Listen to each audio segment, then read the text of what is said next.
Okay, so today we're going to do an examination of the peripheral vascular system. We're going to start with the upper and then move on to the lower.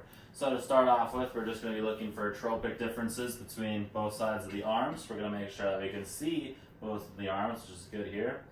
And everything looks alright. Once we do that, we can then take a outside of the hand contact onto the outside of the arms, feeling for temperature differences. And that feels okay. So once we do that, we can move on to a fingernail compression. So we would usually have a barrier of some sort between their legs and hands so that they can, yeah, that'll work. So we can then compress one fingernail looking for the perfusion. That looks good. And the other hand. And that looks good. Then we can move on to a hydration test, so we can pinch between the two metacarpals. And the tenting goes down right away. So that looks like he's been hydrated.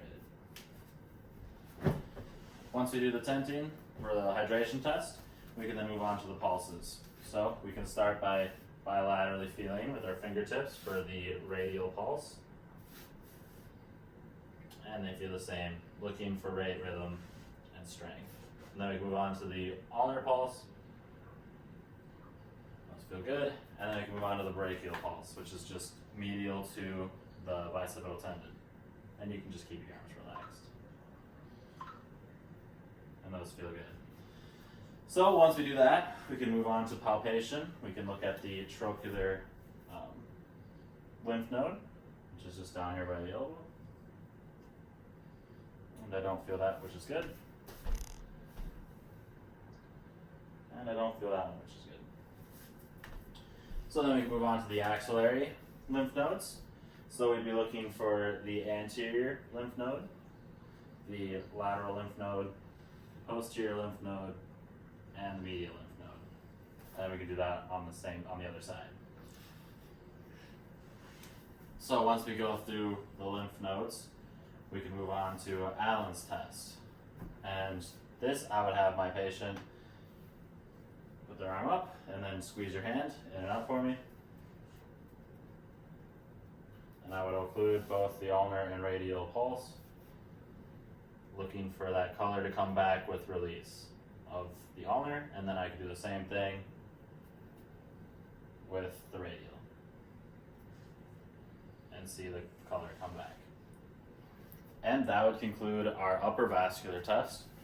So moving on to the lower vascular test,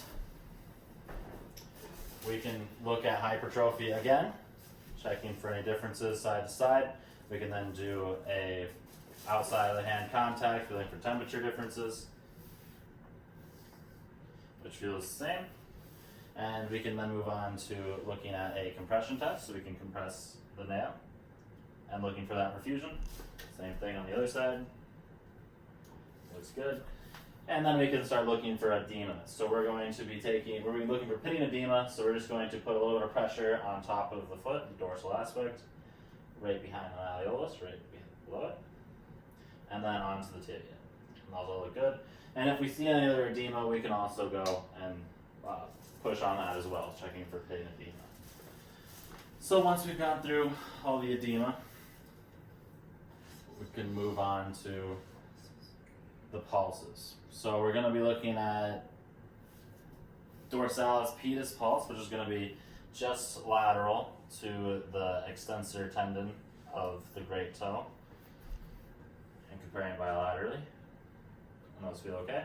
Then we can move on to the tibial pulse, which is going to be just behind the medial malleolus. And those feel good. We can move on to the popliteal pulse, which is just behind the knee, and we're going to have to do this unilaterally. And that's going to be in the popliteal fossa.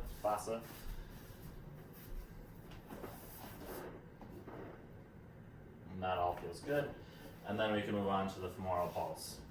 So, just to make things more concise, when we're feeling the femoral pulse, we can also feel for those lymph nodes as well, the horizontal and vertical lymph nodes, feeling for femoral pulse. We can also check for femoral herniations, and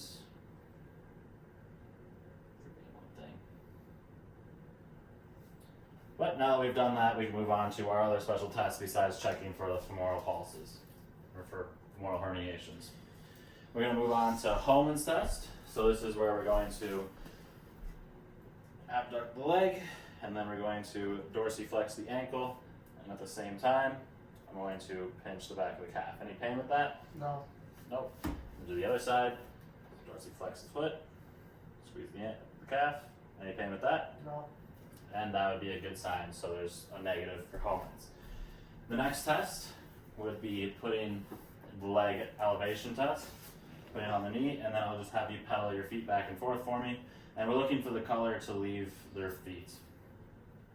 And so once we think that's sufficiently done, we can have you sit up, and at the same time, I'll put their feet on the floor, and the color came back. So that's a good sign. The next test is going to be the vasal, I forget the name of the test, but we're going to be looking at the vein for the greater saphenous, and we're going to be taking the contact in the inner leg up here by the femoral artery, and then we're going to be tapping on the medial side of the knee on that greater saphenous vein. And you should not feel the pulsation from tapping on the upper contact. That would be a bad sign, but that felt okay. And that would conclude our lower and our total peripheral vascular system exam.